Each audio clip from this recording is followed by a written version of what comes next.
أعوذ بالله من الشيطان الرجيم.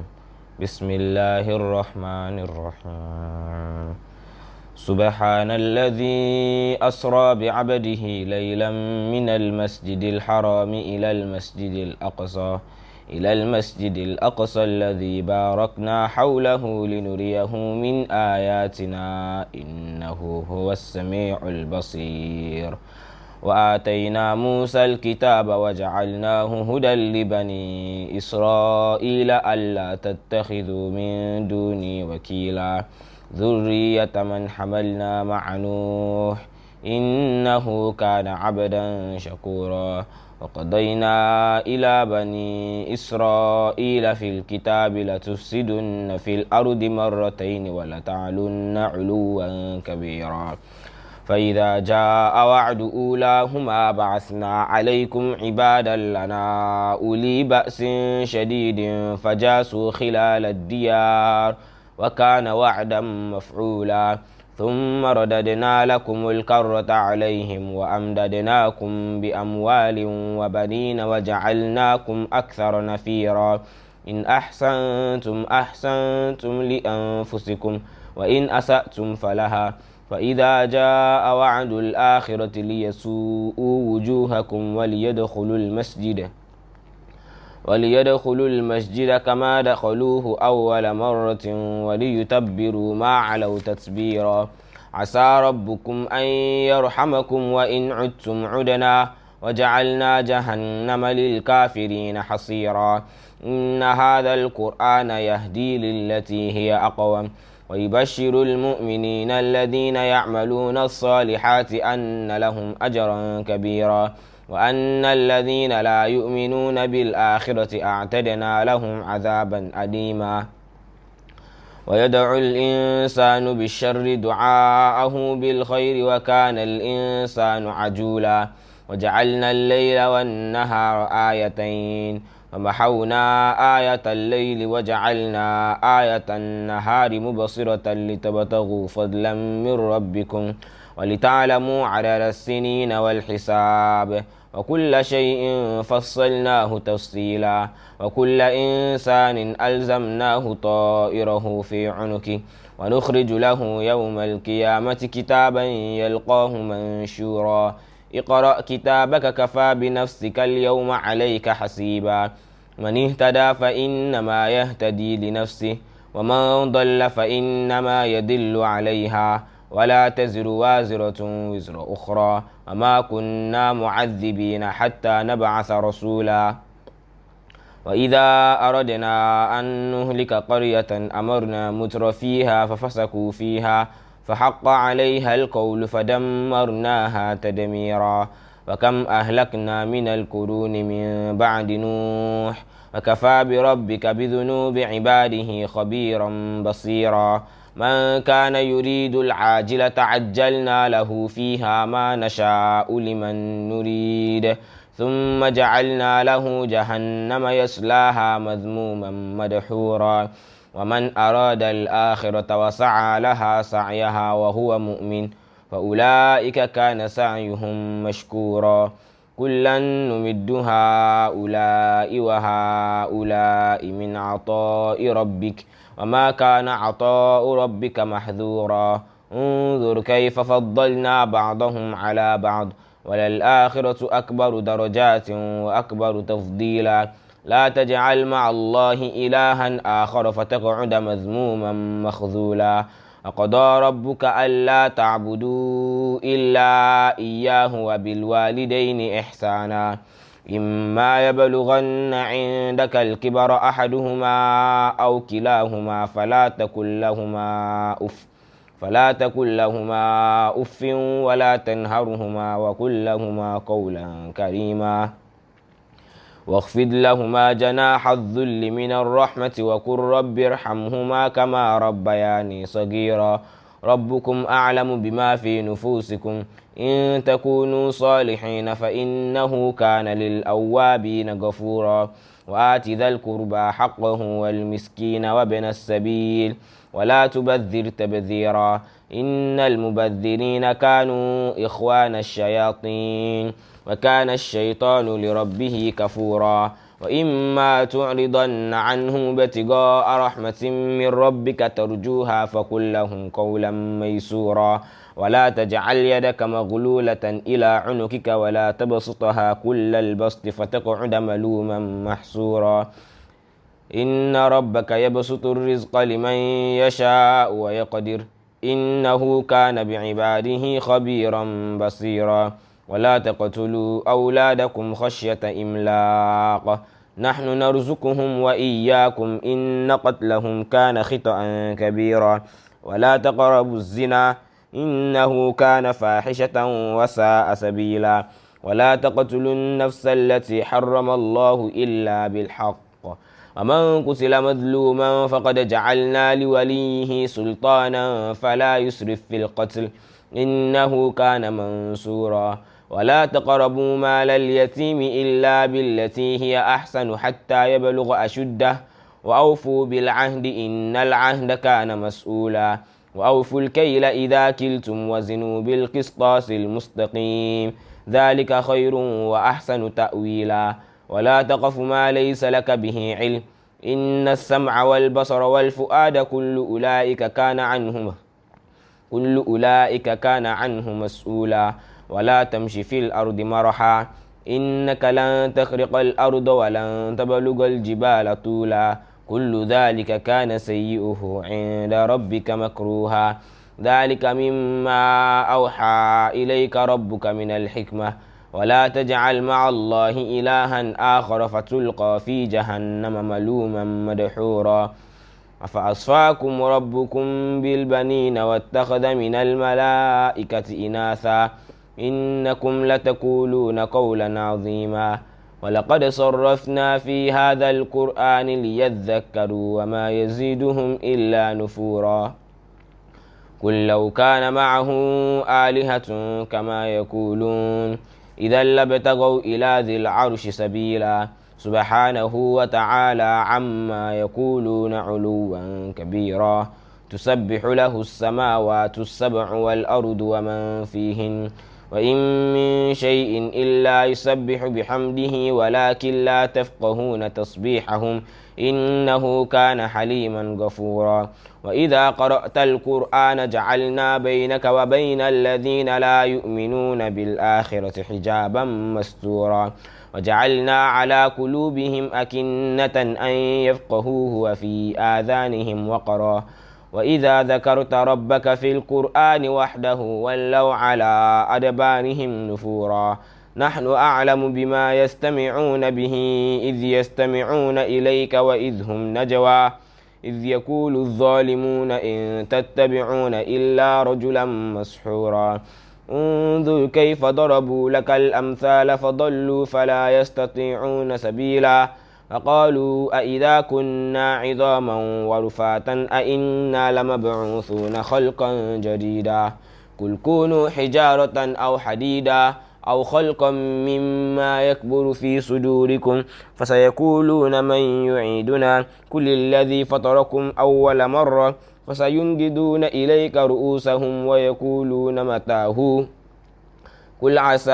أن يكون قريبا يوم يدعوكم فتستجيبون بحمده وتظنون إن لبثتم إلا قليلا وكل عبادي يقول التي هي أحسن إن الشيطان ينزغ بينهم إن الشيطان كان للإنسان عدوا مبينا ربكم أعلم بكم إن يشأ يرحمكم أو إن يشأ يعذبكم وما أرسلناك عليهم وكيلا وربك أعلم بمن في السماوات والأرض ولقد فضلنا بعض النبيين على بعض وآتينا داود زبورا قل ادعوا الذين زعمتم من دونه فلا يملكون كشف الضر عنكم ولا تحويلا أولئك الذين يدعون يبتغون إلى ربهم الوسيلة أيهم أقرب ويرجون رحمته ويخافون عذابه إن عذاب ربك كان محذورا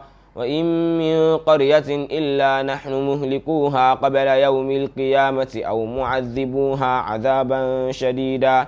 كان ذلك في الكتاب مستورا وما منعنا أن نرسل بالآيات إلا أن كذب بها الأولون وآتينا ثمود الناقة مبصرة فظلموا بها وما نرسل بالآيات إلا تخويفا وإذ قلنا لك إن ربك أحاط بالناس وما جعلنا الرؤيا التي أريناك إلا فتنة للناس والشجرة الملعونة في القرآن ونخوفهم فما يزيدهم إلا طغيانا كبيرا وإذ قلنا للملائكة اسجدوا لآدم فسجدوا إلا إبليس قال أأسجد لمن خلقت طينا قال أرأيتك هذا الذي كرمت علي لئن أخرتني إلى يوم القيامة لأحتنكن ذريته إلا قليلا قال اذهب فمن تبعك منهم فإن جهنم جزاؤكم جزاء موفورا واستفزز من استطعت منهم بصوتك وأجلب عليهم بخيلك ورجلك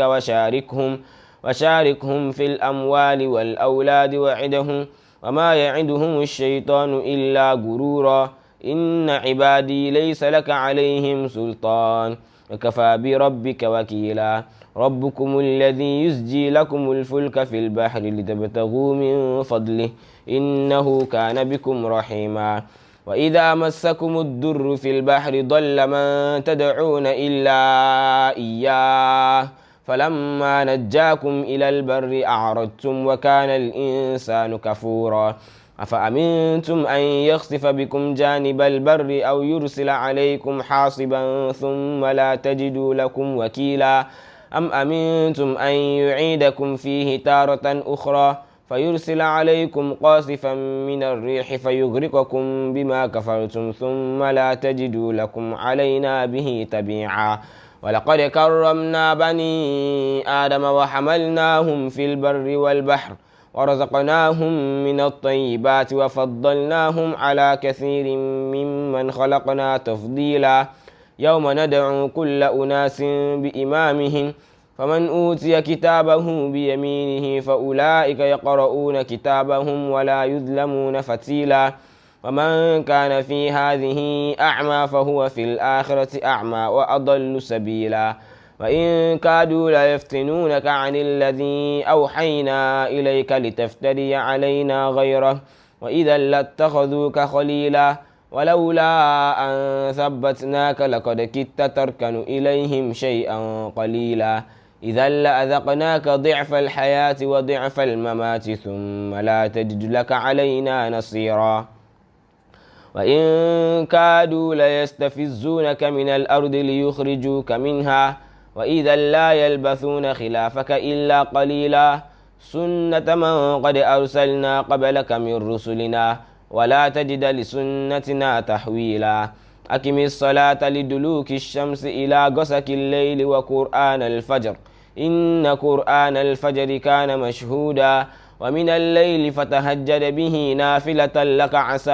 أن يبعثك ربك مقاما محمودا وقل رب أدخلني مدخل صدق وأخرجني مخرج صدق واجعل لي من لدنك سلطانا نصيرا وقل جاء الحق وزهق الباطل إن الباطل كان زهوقا وننزل من القرآن ما هو شفاء ورحمة للمؤمنين ولا يزيد الظالمين إلا خسارا وإذا أنعمنا على الإنسان أعرض ونأى بجانبه وإذا مسه الشر كان يئوسا قل كل يعمل على شاكلته فربكم أعلم بمن هو أهدى سبيلا ويسألونك عن الروح قل الروح من أمر ربي وما أوتيتم من العلم إلا قليلا ولئن شئنا لنذهبن بالذي أوحينا إليك ثم لا تجد لك به علينا وكيلا إلا رحمة من ربك إن فضله كان عليك كبيرا قل لئن اجتمعت الإنس والجن على أن يأتوا بمثل هذا القرآن لا يأتون بمثله ولو كان بعضهم لبعض ظهيرا ولقد صرفنا للناس في هذا القرآن من كل مثل فأبى أكثر الناس إلا كفورا وقالوا لن نؤمن لك حتى تفجر لنا من الأرض ينبوعا أو تكون لك جنة من نخيل وعنب فتفجر الأنهار خلالها تفجيرا أو تسقط السماء كما زعمت علينا كسفا أو تأتي بالله والملائكة قبيلا أو يكون لك بيت من زخرف أو ترقى في السماء ولن نؤمن لرقيك حتى تنزل علينا كتابا نقرأه قل سبحان ربي هل كنت إلا بشرا رسولا وما منع الناس أن يؤمنوا إذ جاءهم الهدى إلا أن قالوا أبعث الله بشرا رسولا قل لو كان في الأرض ملائكة يمشون مطمئنين لنزلنا عليهم من السماء ملكا رسولا قل كفى بالله شهيدا بيني وبينكم إنه كان بعباده خبيرا بصيرا ومن يهد الله فهو المهتد ومن يضلل فلن تجد لهم أولياء من دونه ونحشرهم يوم القيامة على وجوههم عميا وبكما وصما مأواهم جهنم كلما خبت زدناهم سعيرا ذلك جزاؤهم بأنهم كفروا بآياتنا وقالوا أئذا كنا عظاما ورفاتا أئنا لمبعوثون خلقا جديدا أولم يروا أن الله الذي خلق السماوات والأرض قادر على أن يخلق مثلهم وجعل لهم أجلا لا ريب فيه فأبى الظالمون إلا كفورا قل لو أنتم تملكون خزائن رحمة ربي إذا لأمسكتم خشية الإنفاق وكان الإنسان قتورا ولقد آتينا موسى 9 آيات بينات فاسأل بني إسرائيل إذ جاءهم فقال له فرعون إني لأظنك يا موسى مسحورا قال لقد علمت ما أنزل هؤلاء إلا رب السماوات والأرض بصائر وإني لأظنك يا فرعون مثبورا فأراد أن يستفزهم من الأرض فأغرقناه ومن معه جميعا وقلنا من بعده لبني إسرائيل اسكنوا الأرض فإذا جاء وعد الآخرة جئنا بكم لفيفا وبالحق أنزلناه وبالحق نزل وما أرسلناك إلا مبشرا ونذيرا وقرآنا فرقناه لتقرأه على الناس على مكث ونزلناه تنزيلا قل آمنوا به أو لا تؤمنوا إن الذين أوتوا العلم من قبله إذا يتلى عليهم يخرون للأذقان سجدا ويقولون سبحان ربنا إن كان وعد ربنا لمفعولا ويخرون للأذقان يبكون ويزيدهم خشوعا قل ادعوا الله أو ادعوا الرحمن أيما تدعوا فله الأسماء الحسنى ولا تجهر بصلاتك ولا تخافت بها وابتغ بين ذلك سبيلا وقل الحمد لله الذي لم يتخذ ولدا ولم يكن له شريك في الملك ولم يكن له ولي من الذل وكبره تكبيرا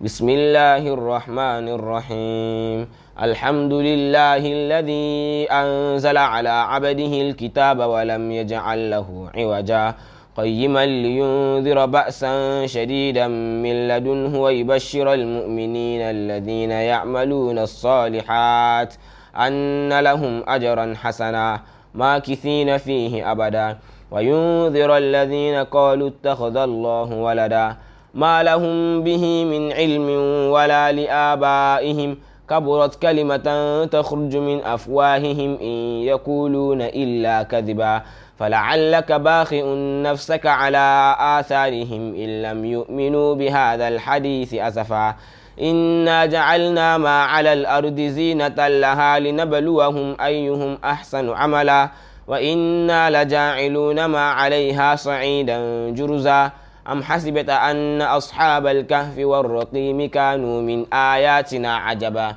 إذ أوى الفتية إلى الكهف فقالوا ربنا آتنا من لدنك رحمة وهيئ لنا من أمرنا رشدا فضربنا على آذانهم في الكهف سنين عددا ثم بعثناهم لنعلم أي الحزبين أحصى لما لبثوا أمدا نحن نقص عليك نبأهم بالحق إنهم فتية آمنوا بربهم وزدناهم هدى وربطنا على قلوبهم إذ قاموا فقالوا ربنا رب السماوات والأرض لن ندعو من دونه إلها لقد قلنا إذا شططا هؤلاء قوم اتخذوا من دونه آلهة لولا يأتون عليهم بسلطان بين فمن أظلم ممن افترى على الله كذبا وإذ اعتزلتموهم وما يعبدون إلا الله فأووا إلى الكهف ينشر لكم ربكم من رحمته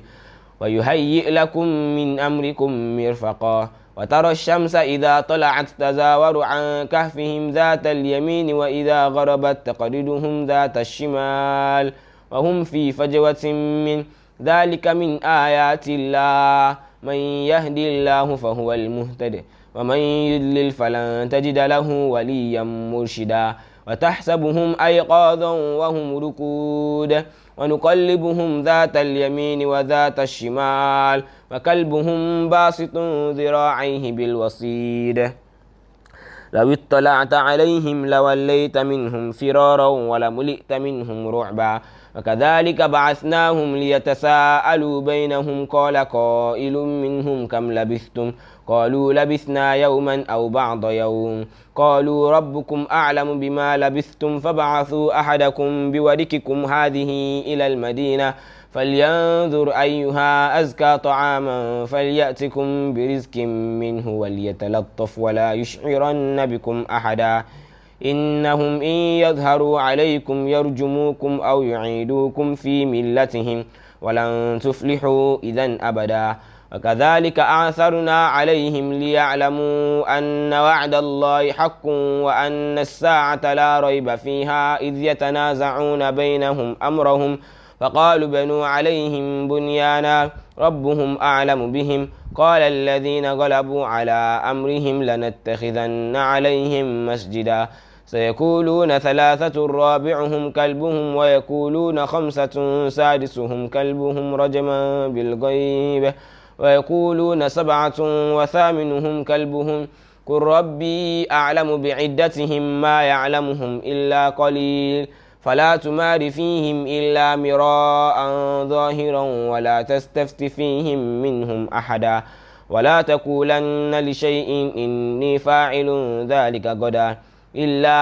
أن يشاء الله واذكر ربك إذا نسيت وقل عسى أن يهديني ربي لأقرب من هذا رشدا ولبثوا في كهفهم 300 سنين وازدادوا 9 قل الله أعلم بما لبثوا له غيب السماوات والأرض أبصر به وأسمع ما لهم من دونه من ولي ولا يشرك في حكمه أحدا واتل ما أوحي إليك من كتاب ربك لا مبدل لكلماته ولن تجد من دونه ملتحدا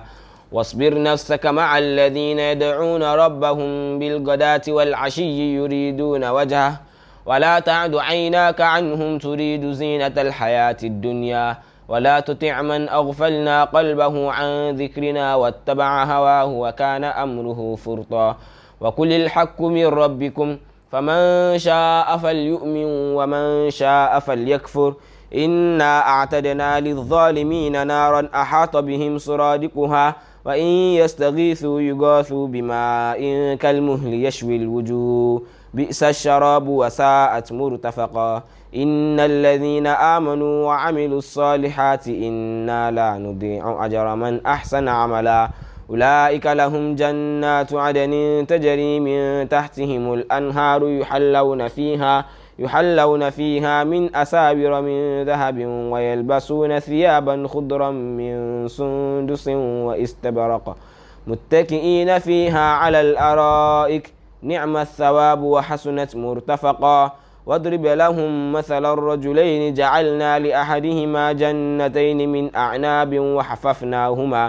وحففناهما بنخل وجعلنا بينهما زرعا كلتا الجنتين آتت أكلها ولم تظلم منه شيئا وفجرنا خلالهما نهرا فكان له ثمر فقال لصاحبه وهو يحاوره أنا أكثر منك مالا وأعز نفرا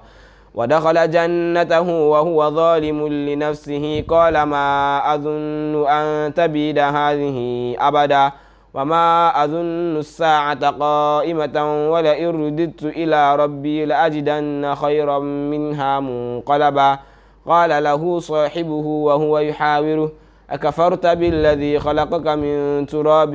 ثم من نطفة ثم سواك رجلا لكن هو الله ربي ولا أشرك بربي أحدا ولولا إذ دخلت جنتك قلت ما شاء الله لا قوة إلا بالله إن ترني أنا أقل منك مالا وولدا فعسى ربي أن يؤتيني خيرا من جنتك ويرسل عليها حسبانا من السماء فتصبح صعيدا زلقا أو يصبح ماؤها غورا فلن تستطيع له طلبا وأحيط بثمره فأصبح يقلب كفيه على ما أنفق فيها وهي خاوية على عروشها ويقول يا ليتني لم أشرك بربي أحدا ولم تكن له فئة ينصرونه من دون الله وما كان منتصرا هنالك الولاية لله الحق هو خير ثوابا وخير عقبا واضرب لهم مثل الحياة الدنيا كما إن أنزلناه من السماء فاختلط به نبات الأرض فأصبح هشيما تذروه الرياح وكان الله على كل شيء مقتدرا المال والبنون زينة الحياة الدنيا والباقيات الصالحات خير عند ربك ثوابا وخير أملا ويوم نسير الجبال وترى الأرض بارزة وحشرناهم فلم نغادر منهم أحدا وعرضوا على ربك صفا لقد جئتمونا كما خلقناكم أول مرة بل زعمتم أن لن نجعل لكم موعدا ووضع الكتاب فترى المجرمين مشفقين مما فيه ويقولون يا ويلتنا ما لهذا الكتاب لا يغادر صغيرة ولا كبيرة إلا أحصاها ووجدوا ما عملوا حاضرا ولا يظلم ربك أحدا وإذ قلنا للملائكة اسجدوا لآدم فسجدوا إلا إبليس كان من الجن ففسق عن أمر ربه أفتتخذونه وذريته أولياء من دوني وهم لكم عدو بئس للظالمين بدلا ما أشهدتهم خلق السماوات والأرض ولا خلق أنفسهم وما كنت متخذ المضلين عددا ويوم يقول نادوا شركائي الذين زعمتم فدعوهم فلم يستجيبوا لهم وجعلنا بينهم موبقا ورأى المجرمون النار فظنوا أنهم واقعوها ولم يجدوا عنها مصرفا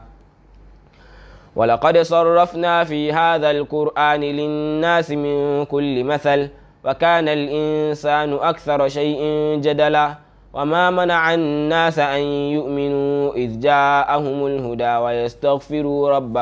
ويستغفروا ربهم إلا أن تأتيهم سنة الأولين أو يأتيهم العذاب قبلا وما نرسل المرسلين إلا مبشرين ومنذرين ويجادل الذين كفروا بالباطل ليدحضوا به الحق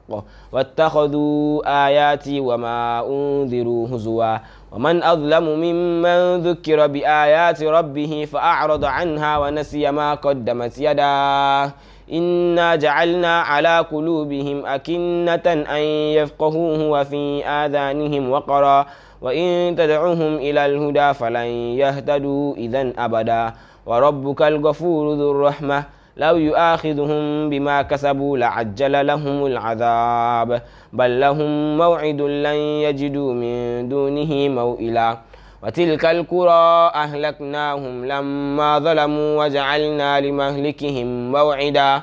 وإذ قال موسى لفتاه لا أبرح حتى أبلغ مجمع البحرين أو أمضي حقبا فلما بلغا مجمع بينهما نسيا حوتهما فاتخذ سبيله في البحر سربا فلما جاوزا قال لفتاه آتنا غداءنا لقد لقينا من سفرنا هذا نصبا قال أرأيت إذ أوينا إلى الصخرة فإني نسيت الحوت وما أنسانيه إلا الشيطان أن أذكره واتخذ سبيله في البحر عجبا قال ذلك ما كنا نبغ فارتدا على آثارهما قصصا فوجدا عبدا من عبادنا آتيناه رحمة من عندنا وعلمناه من لدنا علما قال له موسى هل أتبعك على أن تعلمني مما علمت رشدا قال إنك لن تستطيع معي صبرا وكيف تصبر على ما لم تحط به خبرا قال ستجدني